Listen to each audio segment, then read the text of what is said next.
नृपति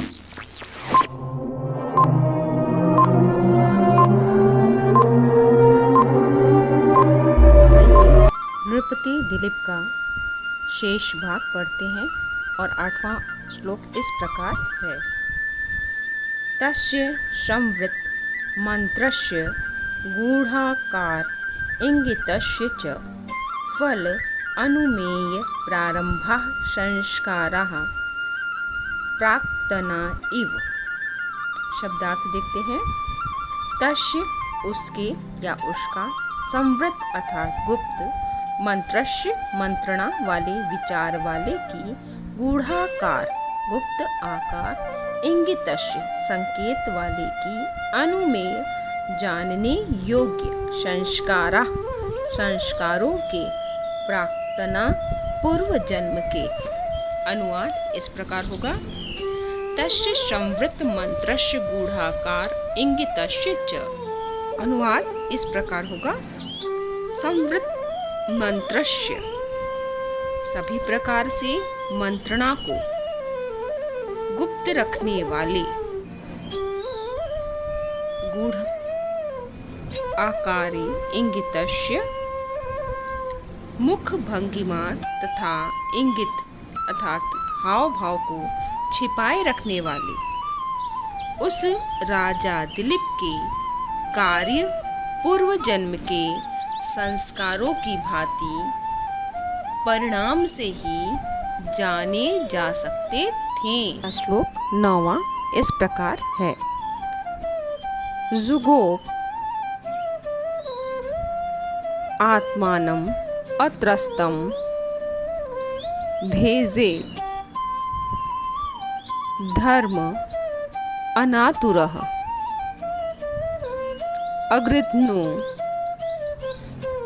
आददे सो अर्थम अशक्तः सुख अन्वभूत। शब्दार्थ इस प्रकार होगा।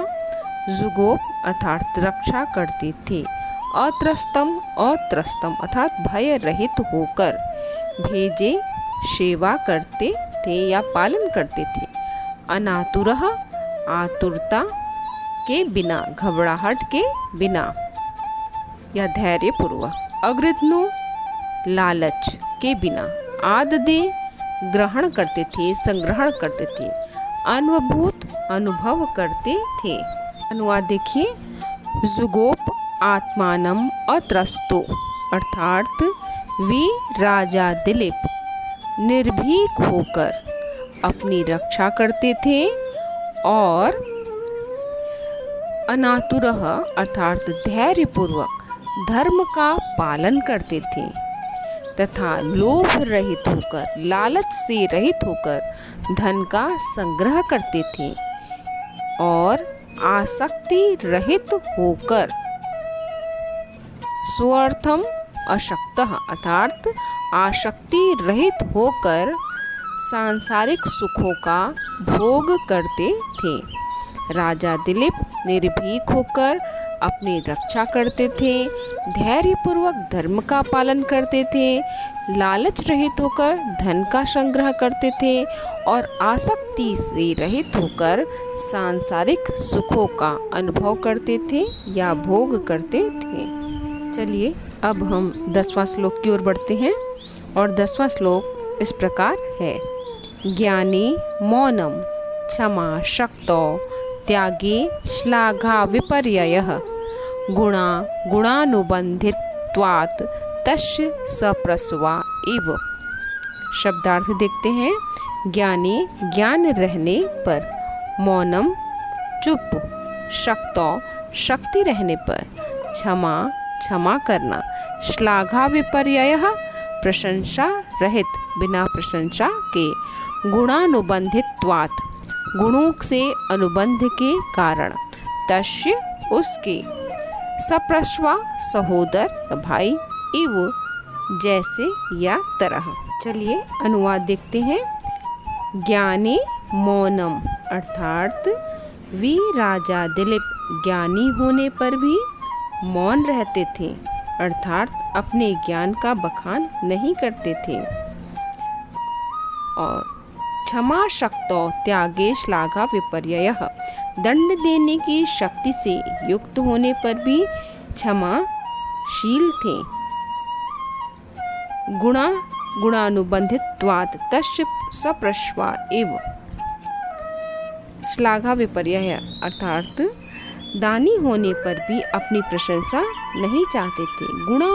गुणानुबंधित्वात् उनके ये गुण एक दूसरे से विरोधी होने पर साथ साथ उत्पन्न हुए थे। उनके ये गुण एक दूसरे से विरोधी होने पर भी साथ साथ उत्पन्न हुए थे। अब हम अगला श्लोक 11वां श्लोक देखते हैं, जो इस प्रकार है।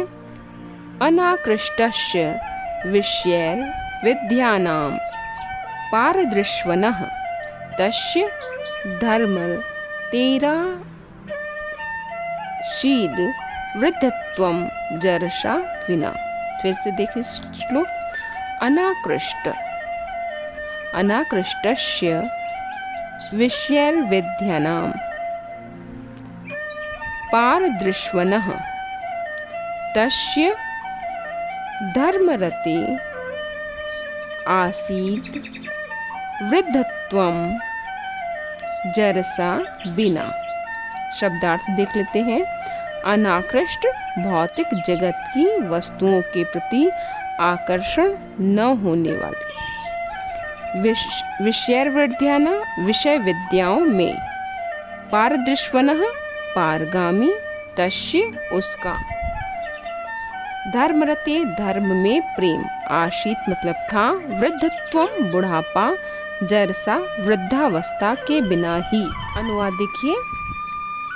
अनाकृष्टस्य विषयों के द्वारा आकृष्ट न होने वाला, विषयों के द्वारा आकर्षित न होने वाले, पारदृश्वनः विद्याओं में पारंगत और धर्म से प्रेम करने वाले उस राजा दिलीप को वृद्धावस्था के न होने पर भी वृद्धता प्राप्त थी। अर्थात राजा दिलीप वृद्ध नहीं थे, किंतु वृद्धों के समान ही विषय आसक्ति से रहित, विद्याओं में पारंगत तथा धर्म में रुचि रखने वाले थे। इस प्रकार वे युवा होने पर भी इन 3 गुणों के कारण वृद्धता से युक्त थे।